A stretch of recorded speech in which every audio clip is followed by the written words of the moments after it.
In 2012, LEGO came out with a brand new licensed IP, probably not yet knowing that it would become one of the most loved LEGO themes ever, Lord of the Rings. During that same time, an array of Hobbit sets was released as well, which, similarly to the movies, didn't live up to Lord of the Rings, but are still held in high regard amongst fans. 12 sets later and we arrive in 2013. Sadly, the Lord of the Rings theme comes to an end. The Hobbit's run goes on for another year, but is also done with then. Suddenly, at the start of 2023, LEGO comes out with 3 Lord of the Rings brickheads. Everyone was excited, but there was nothing compared to the leaks that appeared in February that announced another Lord of the Rings set, bigger and better than any before, Rivendell.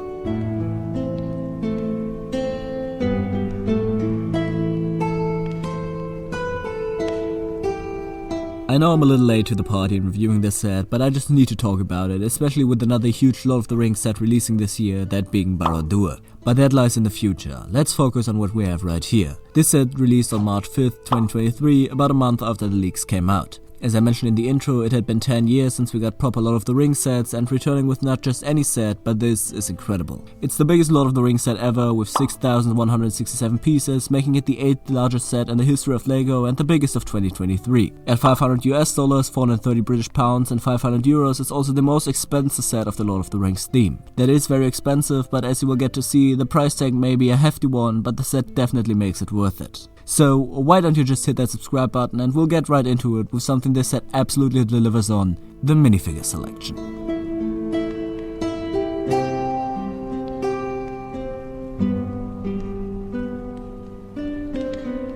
In total, this set comes with 15, technically 21 minifigures, but 6 are integrated into the actual build. Take some notes here, says Vanita. Of the 15 figures, only 2 are unnamed and they are significantly less detailed than the rest of the figures, but the rest are stellar. Let's just start with the main character, Frodo.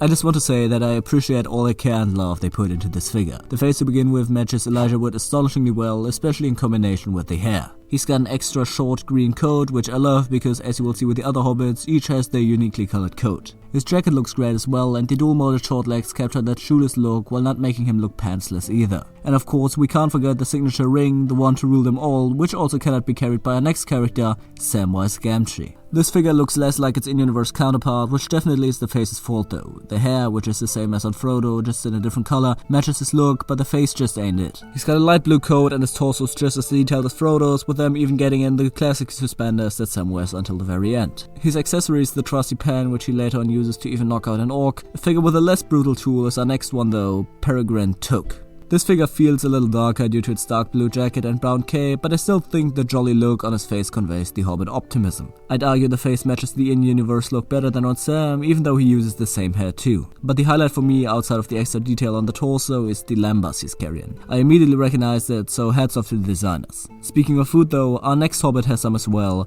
Meriadoc Brandybuck. This is probably my favorite of the Hobbits, mainly just due to his torso that consists of his dark green jacket and the extremely detailed golden undergarment. It also looks pretty much like its movie counterpart, and the cape is also a different color to all the other ones. His accessories are nothing special to be honest, which can't be said for the next figure though, the King of Gondor, Aragorn.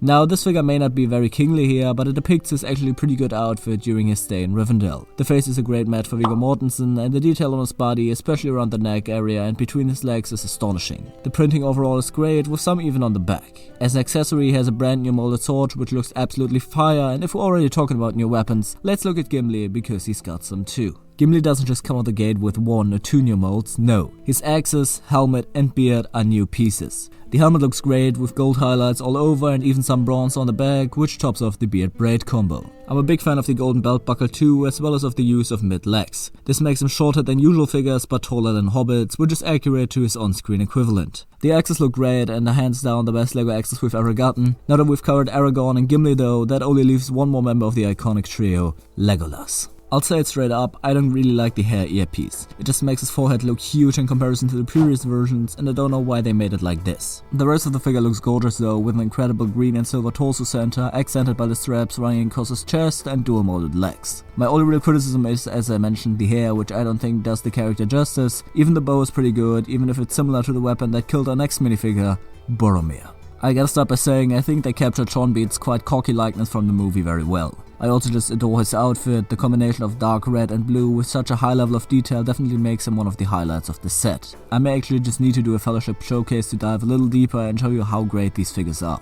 The printed shield is cool as well, but now we need to finish off the fellowship with our Ista, the Grey Wizard, the carrier of Narya, Gandalf. I think this is a great version of Gandalf as we meet him in Rivendell, even though I'm not the biggest fan of the face. The previous face fitted him a lot better in my opinion and made him look a little older and wiser if you ask me. Another letdown is the cape in my opinion, which honestly does suck a bit, but the body and especially long gown piece look great. Now, before meeting Frodo, Gandalf already worked with another hobbit by the last surname, Bilbo Baggins. This figure is great. It's a nice new variant of a character we've gotten before multiple times, but never in this iteration. The torso looks decent, and again we have dual molded short legs that just work brilliantly for him. The face is fine too, but the highlight of course is the alternative scary face that we see when he comes back into contact with the ring in the movie. Our next figure is also ring bearer, Elrond. Elrond, in-universe carrier of Vilya and Lord of Rivendell, is our next figure. I'm a big fan of the dark red outfit, accented by subtle markings on the sand blue and bronze undergarment. He uses the same hairpiece as Legolas, for which I forgot to mention that it's actually dual molded, but it looks better on him due to the extra silver circle at around his forehead. To be fair, the figure's face doesn't look a whole lot like Elrond, especially compared to earlier versions, and sadly his daughter doesn't match her on-screen counterpart too well either, Arwen. The highlight of this figure is absolutely the white dress, which is almost Galadriel-like, which makes some sense since she's her grandmother. The silver stripe in the middle definitely looks nice, and even the hair doesn't make her forehead appear too huge, probably due to her face being printed a little higher than on the others. She's also got a book with some plant stuff inside, but now it's time we move on to our last named figure, someone who already appeared in The Hobbit, Gloin. This isn't actually the first time we got this character, since he also appeared in the original The Hobbit run from 2012, obviously in his much younger form. Gimli's dad here uses the same beard as him, but overall isn't really that detailed. He's also got mid-legs, which is nice, but outside of that, there isn't really much to say about him. Definitely the weakest figure of the set, even more than the next figure, who's just called Rivendell Elf, male. As one of the two unnamed minifigs in this set, he's obviously much less detailed than most of the other characters, but is still a decent figure. We are missing leg printing, but we have a nice torso with a lot of silver highlights and a nice color scheme of sad green, dark green and grey. Sadly, his forehead looks massive, which doesn't change on a second Rivendell elf either. The female elf looks even better than the male one, mostly just due to her dress piece, which adds a lot of detail that we are just missing on the legs on the first one. The freckles on the face also provide more detail, even though they can't distract from a huge forehead either. But now that we've actually talked about every figure, it's time to look at their meeting ground and the home to quite a few of these characters, Rivendell.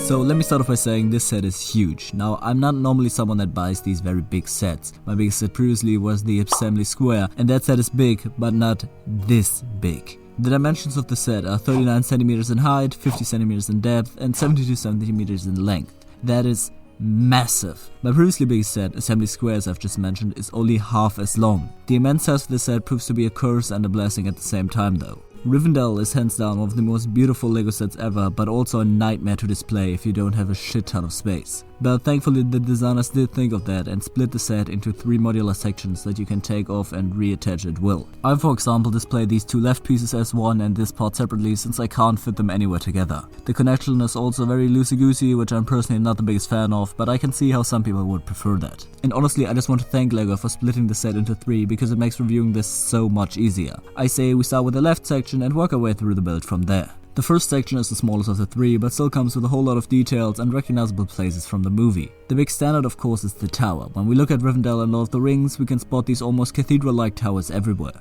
This one is extremely well built, using some very interesting techniques to build things like these frames up here, and you can even take it off to get a better look at what's inside. Before we do that though, I want to show you these stone statues down here that officially also count as minifigures, and all this beautiful rockwork plus vegetation that goes all around this part. Here's also these nicely built arches, and above there we can even get a look into the interior of the second floor, which we'll look at now. For those of you that know a thing or two about Lord of the Rings, this is Frodo/Bilbo's room. To the right is a bed with a stick here to decorate the backboard, and next to it we have a chest with Sting and a mithril coat. And the coolest detail though is inside of the tower, where we can find a book with the title Then Back Again, which is Bilbo's recounting of the events of The Hobbit. Before we move into the floor below though, I want you to see this painting of the battle between Elendil and Sauron. It looks so cool, and I hope that the Sauron meant to appear in Barad-dûr looks like this, because this design is awesome. The first floor is less spectacular, with only what appears to be a little table and a, to be fair, incredibly built bookshelf. The shelf is integrated into the wall and looks stunning, but overall this room isn't as interesting as the last was. I think of the 3 parts this is the weakest, even though it's still great, so let's just move on to the next one.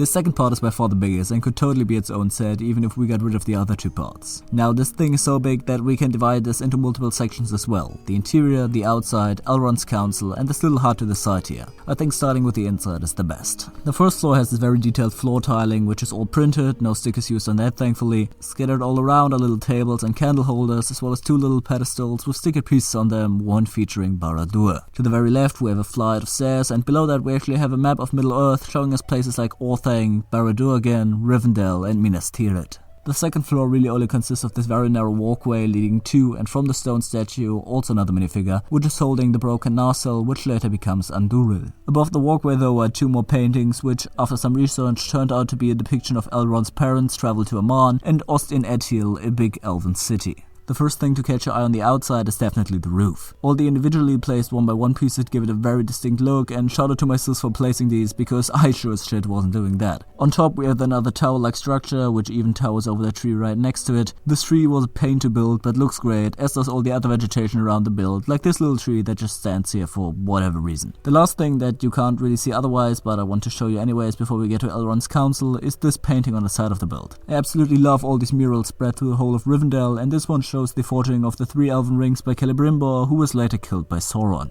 Elrond's council had its own set during the original Lord of the Rings wave, but this looks so much better. You can actually remove the whole plateau plus tree, and while doing so admire the beautiful architecture of this little bridge in front. The tree is wonderfully built, even if a little monotone once you get to the leaves, but the trunk was a lot of fun. Here we again find some pretty detailing around the pedestal for the ring, and all the chairs look great, especially Elrond's. LEGO also actually remember that not all figures can really sit down due to their leg pieces, which is why they included extra sitting pieces for Gandalf, Elrond, Bilbo and one hobbit.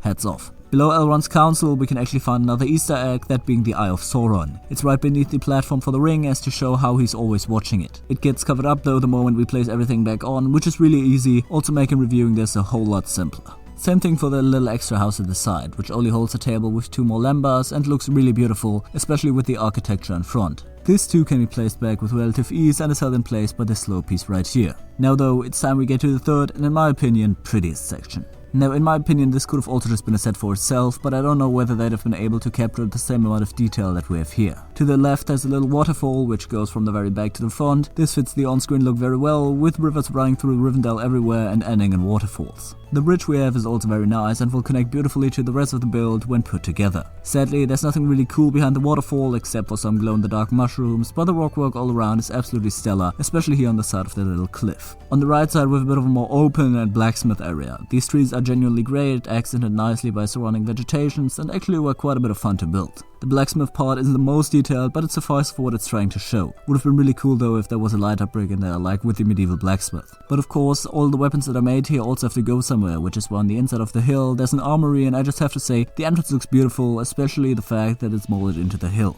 To get a better look at it, we can take off the top and see all kinds of new weapons made for just the set, like these elven blades here, as well as a blade sharpener plus a workbench next to the wall here. Putting the top back on, it's time to look at the very last part of the whole build, the little pavilion. Before we do that though, I want to point out how well made these steps are, simply delightful. The build on top though just screams Rivendell architecture as we see it in the movie, and I would have loved to have another small round table here for the White Council, but you know, it is what it is. It's beautiful nonetheless, with so many intricate building techniques used to get this very detailed shape and pattern. I love that they included that as well, and with that being the very last part of the build focus portion of this video, it's time to move into the final verdict.